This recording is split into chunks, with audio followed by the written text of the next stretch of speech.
Welcome back. It's nice to see everyone here to talk about our online security, cybersecurity. This is Safe and Secure Online.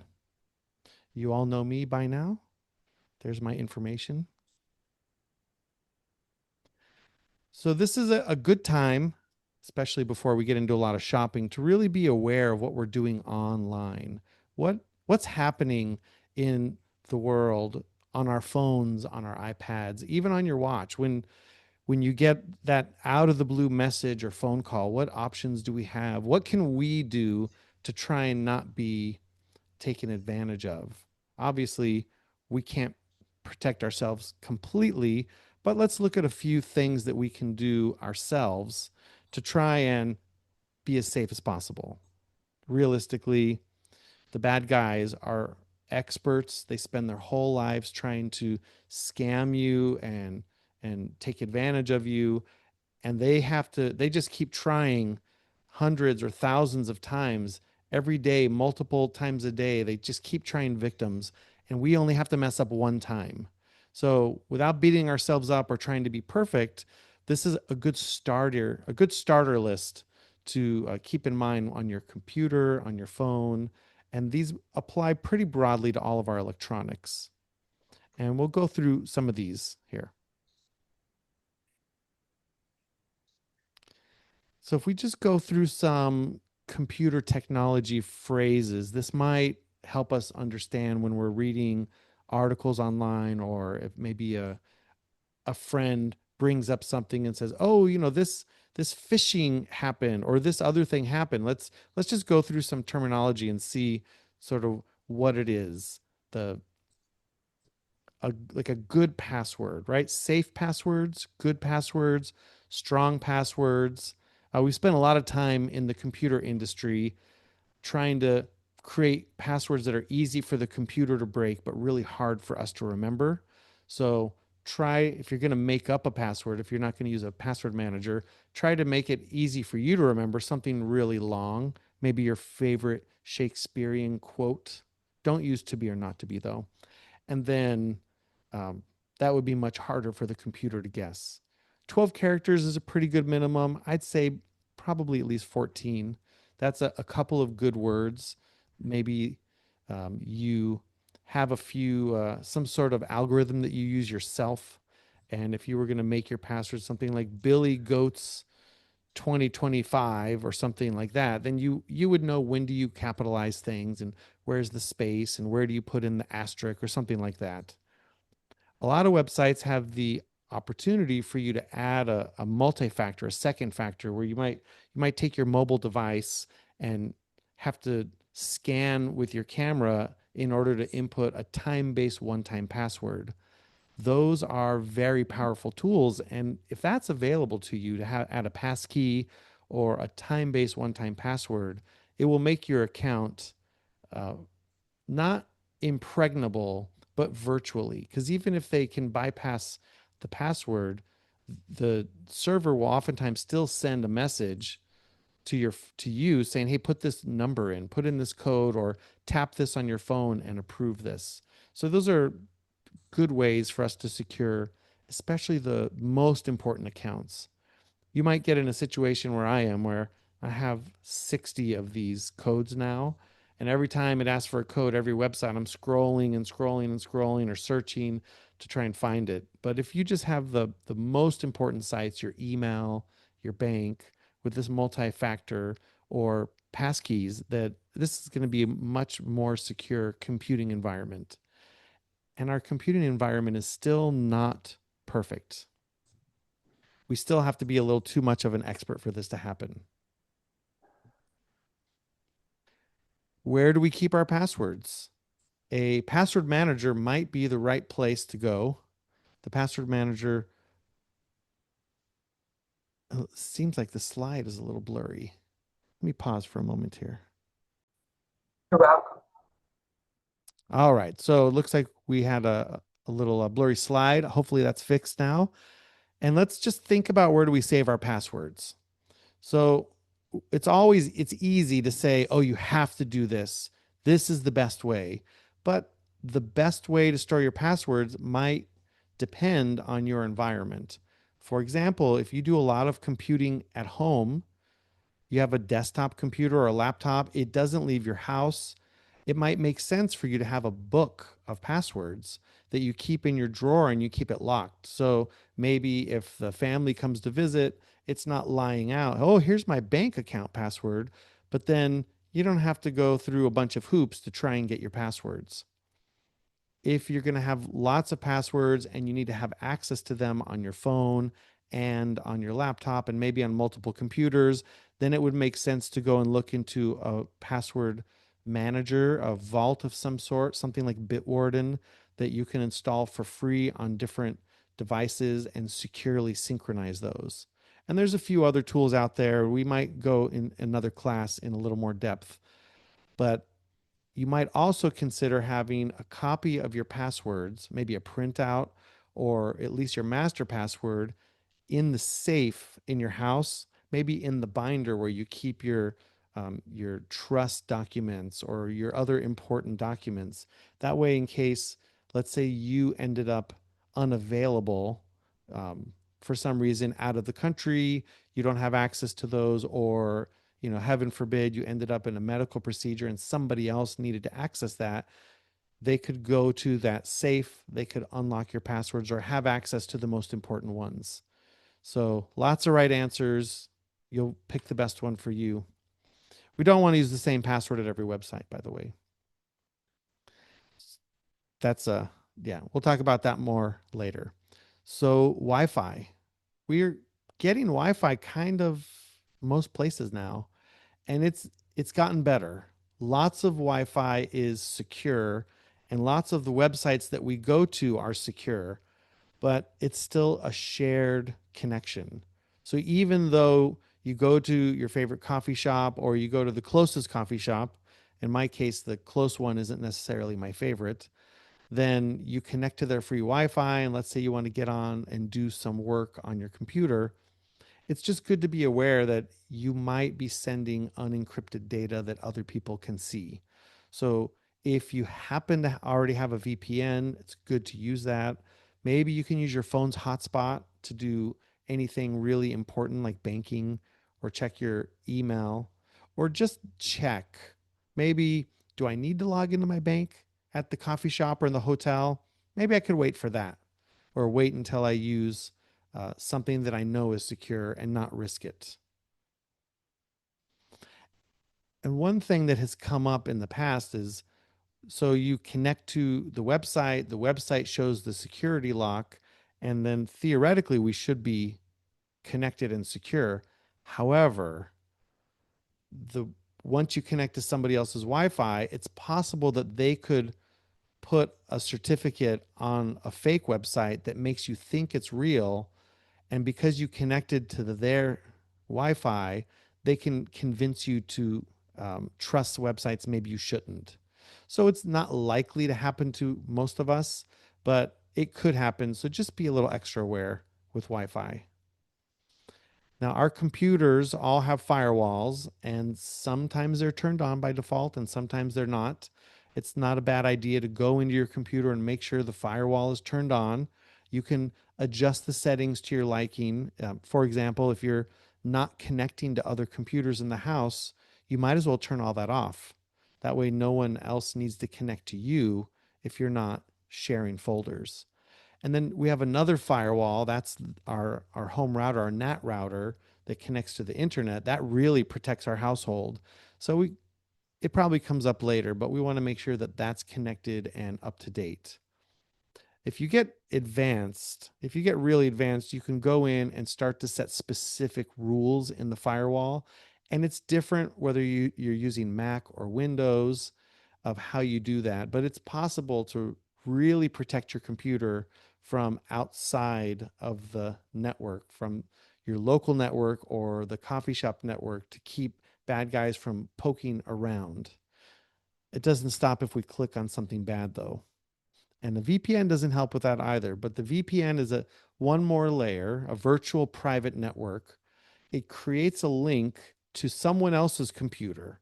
And hopefully this is someone you trust. In my case, I pay for a subscription to a VPN server. I trust that company. They have a track record. I like their values. So I'm willing to give them money. I connect my phone or laptop or iPad to their computer. So, and I can choose different parts of the country or different countries around the world to connect to. And my connection to their VPN server is encrypted so that nobody can read it along the way. So even if there is a site that might have given away information to the local coffee shop, it won't give it away to the coffee shop. Only somebody at the VPN endpoint could see it. So there's always pros and cons. I tend to have the VPN on most of the time just because of the extra layer of encryption that it adds. And it doesn't really slow anything down anymore. Ooh, so then here's some terminology here: malware, ransomware, phishing.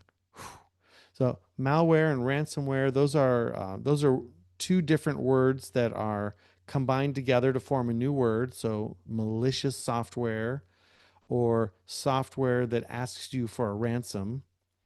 And then phishing is uh, where they're trying to get information from you with an email or some other method, a phone call, a text message, some kind of social engineering. They're just sort of like poking around to see what's there. A phishing message might go out to 1,000 people, and they're just hoping to get one or two people to actually fall for the scam. With malware, they might the bad actors might try to trick you to install software or click on something, or they might say, "Hey, we're from Microsoft, and we need you to install this." And then all of a sudden, your computer's taken over, or they have access to it, and the cursor starts moving around, and they start copying and pasting things. This actually happened to someone I know. He said, "Hey, Sable, my computer's been acting funny lately. When I use it, sometimes the mouse will start moving around and clicking on things and opening windows." He said, "Should I worry about that?" So we had a long talk about that, and he went and bought a new laptop. But I didn't hear back from him, so he must have figured out how to transfer his data over. God. Ran- Ransomware is it's particularly nefarious these days. It's happening every day. Companies are getting more and more ransomware. I'll show you a list later after the presentation of just every day the list of companies that they're clicking on something. Somehow the bad guys are getting into the business. They're encrypting all of the data files, locking them with an encryption key that you can't break, and then saying, "Okay, well, if you liked the files that you had, give us $10 million and we'll give them back." And some businesses can't survive that, or they lose their backups, or they shut down. Schools, colleges, companies all over the world are shutting down from this ransomware. It's really a plague. But we'll take a look at that after this presentation. So here's a breakdown. If you want to grab a screenshot of this, you can dig in a little bit more later, but oftentimes they're connected. Like a phishing email might convince you to click a link that goes to a website that installs the malware, and the malware encrypts your data, and then you get a ransom note. Or sometimes you'll get an email that says, "Oh, this is Microsoft," or something, a website will pop up. There's a lot of ways this goes around. And I'll show you some examples in a little bit. So just a couple thoughts here. If you aren't expecting someone to send you an attachment or a link to something, if you don't know them, if it doesn't exactly seem like, "Oh, this is definitely what I'm looking for," just don't click on it. And I'm getting lots of these all the time now because I had invested a few $100 in a company that went bankrupt, and I just get these scam messages from this crypto company all the time now. It's really bad. And all you have to do is click on one time, and they're going to try and steal all the money. So don't do that.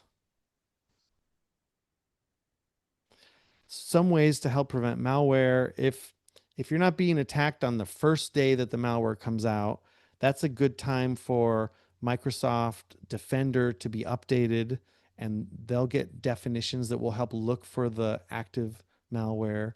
macOS has antivirus software built in that's constantly updated, that's looking for any known threats.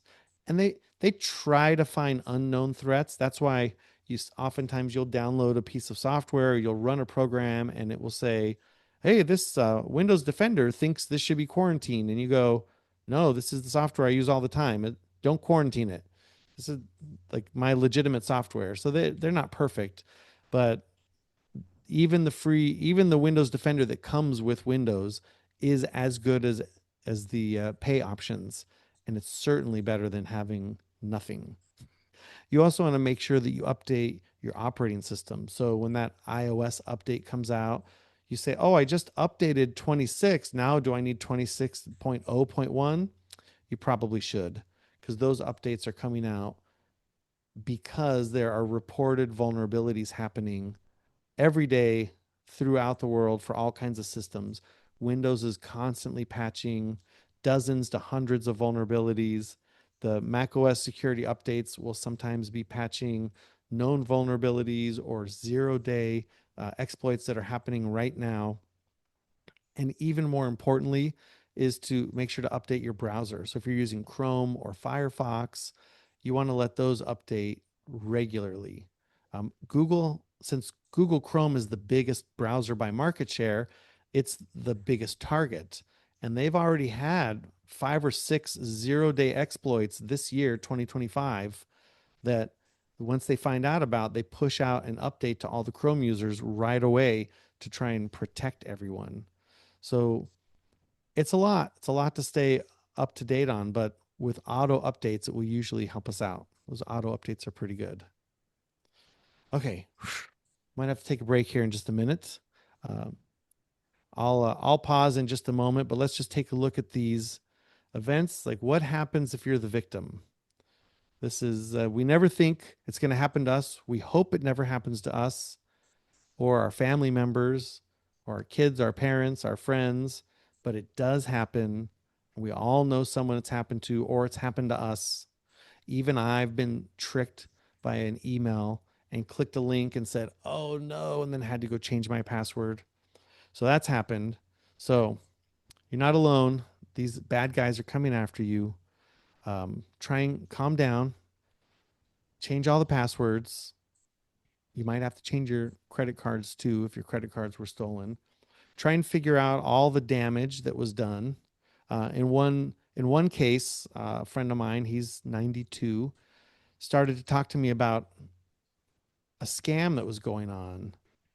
And the more I talked to him, the deeper I found this had been going. Now this was a highly decorated veteran, very intelligent, a community leader.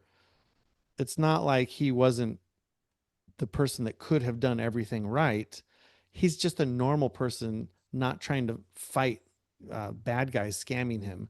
So when we talked about it, we came up with a list of all the things that he needed to go check on and protect and that we could test. And over a few weeks, I saw him once a week for several weeks. We were able to get all that cleared up. But he didn't want to talk to anybody at first because he was a little bit embarrassed that he got tricked.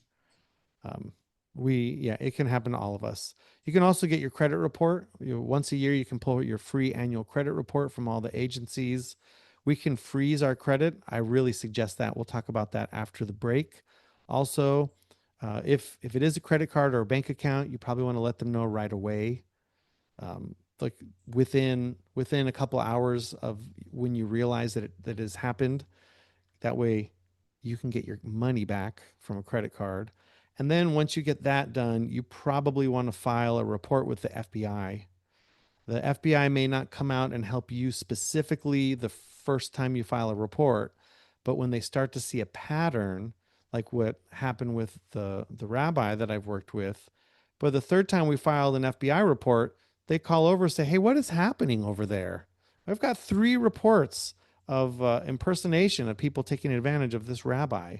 So, and I'll show you some. I'll show you some of that later. So let's take a quick break here in the class. The video should just pause and resume in a moment. Okay, we're back from our real world break. We all took a few minutes and did a little Q&A, and we're back in. We decided to skip social media. I just want to make a mention.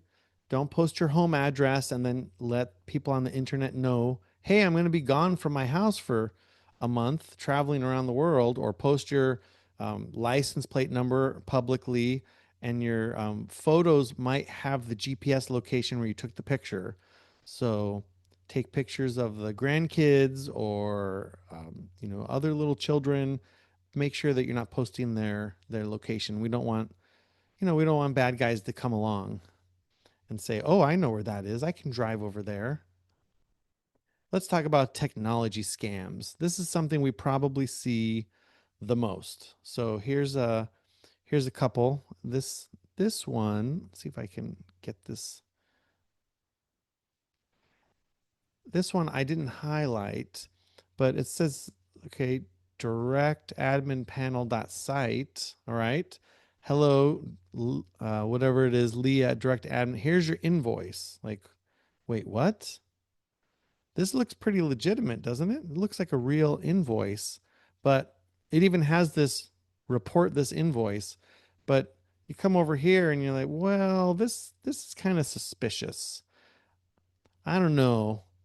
Who's Beth Klein? Why do they want $341 from me? Why is the email coming from me and not from service at PayPal? And what is this over here? Like there's little things. These are hard to spot until you actually see them.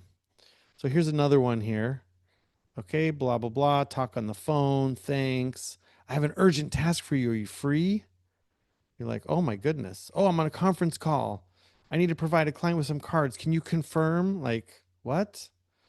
Um, you don't want to fall for this. They might somehow could this gift cards was was also a problem. It happened at a college that I worked at. People were getting an email and it was from the dean, and it had the dean's signature, but it was really a Gmail account that said, this Alice M. Rio Hondo at gmail.com. And somebody had her entire public signature, the one that had her name and the title and all of that. So it looked official. And she was like, hey, I'm at a conference with, and then they put the name of another coworker. And I really want to thank them for all the work they've been doing. Can you run out and grab a Target gift card for me and just email me real quick so I can give that to them? And people fell for it. It's sad. It's very sad. So here's another one. We'll say, first of all, did the number come from a number you know? Probably not. I blocked those. Is this how you type to people? Well, this one's getting harder to pick because we have all these large language models to help fix the language and make it perfect. So you may not just get broken English anymore, or you may be like, oh, it's not real unless it's broken English. That could be new and different. I have an urgent task. Okay. But what are they really doing? They want Apple cards. Like, yeah, they're trying to scam you. Misspelling is another thing to look for too. Right. Well, and it used to be a key indicator. You would get a Nigerian prince would contact you, and there was all these misspellings, and we'd go, "Oh, these guys, they can't write English." But now with ChatGPT, they can write English, and they can write English that will confuse us. What So when about you the get something accent? weird like this, I always click this report junk. The new pop up when you click delete, it says report as junk and delete, and that can also block the number at the same time. My personal block list might have hundreds of phone numbers on it. I feel like I'm just blocking numbers all day every day, more than I'm checking my email. So here's one. This one's off of my phone from a little while ago. First of all, I don't know that phone number. There's no contact picture. I don't even know what the 845 area code is. I'd have to go look it up. And then, please return my text when you get it. I have a favor to ask. Well, she would have just asked me. She wouldn't have said return the text. So, report junk and delete. Unfortunately, several people replied to that scam and were convinced that she needed some money sent to her. So we got to, go talk to those poor people that sent their $50 or their $100. Here's another one that I received. This was your package has arrived. And this is a screenshot just right from my mail client. And well, does it look official? Does it look legit? I mean, we could say UPS customer, oops, go back. UPS customer service. I don't know. Is that maybe UPS pending delivery? Is that a valid subject? Oh, maybe not. It's the Two, first, it's the what? first line says your package has reached. Yeah. So, but then I look up here and I'm like, two recipients. Well, UPS would email me. So this one, like in my head, I'm already deleting this message.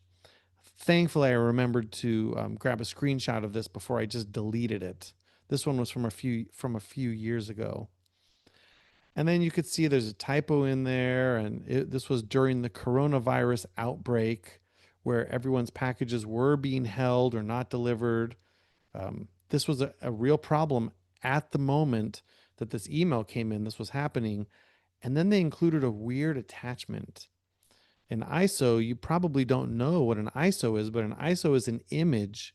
Like you would convert a CD to an ISO, or you might have an installation disk that becomes an ISO, or a Linux distribution. You wouldn't have an attachment as an ISO. So that's weird. Here's another one that I got. I don't know who ting.xyz is, but they're certainly not Audrey from Costco recruiting team.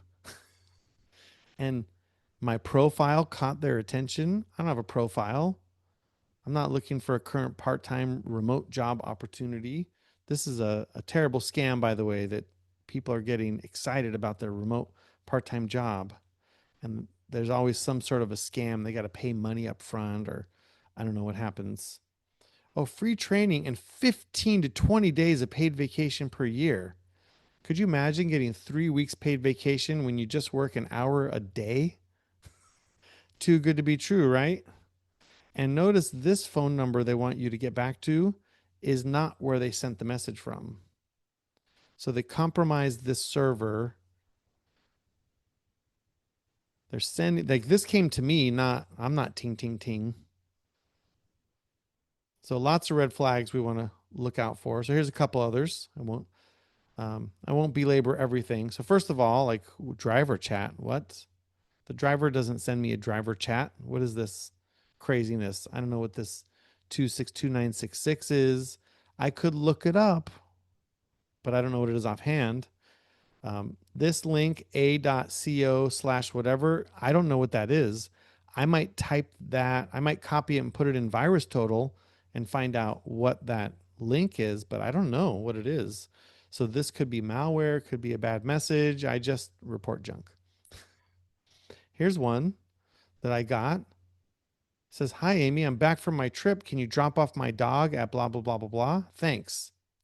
So the good person in you thinks, oh my goodness, she's going to miss her dog. She sent this to the wrong number. I better make sure that she knows so that she can get her dog back. Well, that's the kind of thing they're hoping for.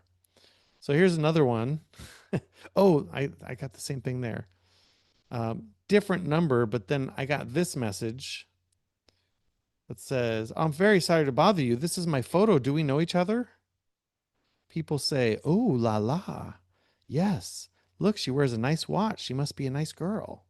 Of course we know each other." No, no, no, no. This is a scam. This is a big sweaty dude sending pictures that he found on the internet. No, no, no, no, no. Or simple AI. Yeah, and nowadays it could just be made with AI, like all the other stuff. You nailed that perfectly. So here's another one that I got. Can you believe I get all these like junk mail sent to me? So I don't have Walgreens points. I don't use that. The first thing to notice is it says your balance expires today. That means you better hurry up or you're going to lose $456 today. Oh no. And why is the reply to different? These things pop up to me and I go, oh, that doesn't look right. And then number three, like, I mean, I know I don't shop at Walgreens a lot, but this doesn't seem like their corporate colors. And I'm not familiar with my Walgreens, but maybe it's a thing. I mean, I don't know everything. So here it is again, $456. Click here by the end of the day, or you're going to lose your money. Like, ooh, that creates a lot of anxiety in people. And there's another little one I didn't point out, but the O in 2025 is not a zero; it's a letter O down there in the bottom. That's crazy. So the point is, when you're getting, even though we're busy and we have a million things going on, we're taking phone calls and answering texts. Whenever anything looks off, just be skeptical. If it's an important phone call, they're going to leave a message or call back or email you or send you a letter or call someone that you know. They might call your spouse.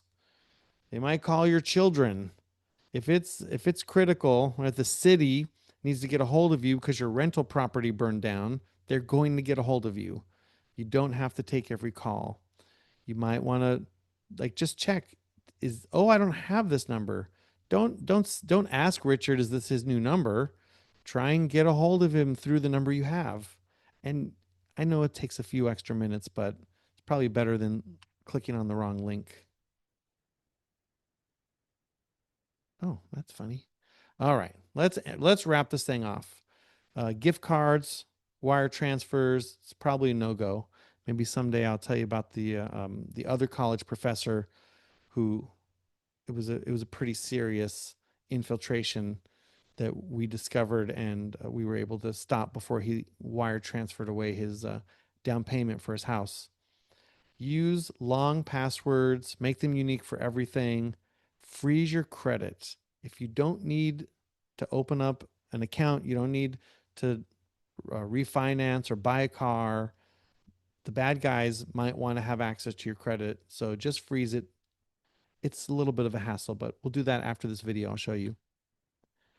And remember this, you can download the slides from the module, or you can take a screenshot of this, or just come back and watch it later. Okay, and those are our top tips. I've got some resources in here for you. I'll put some of these in the chat, and thank you.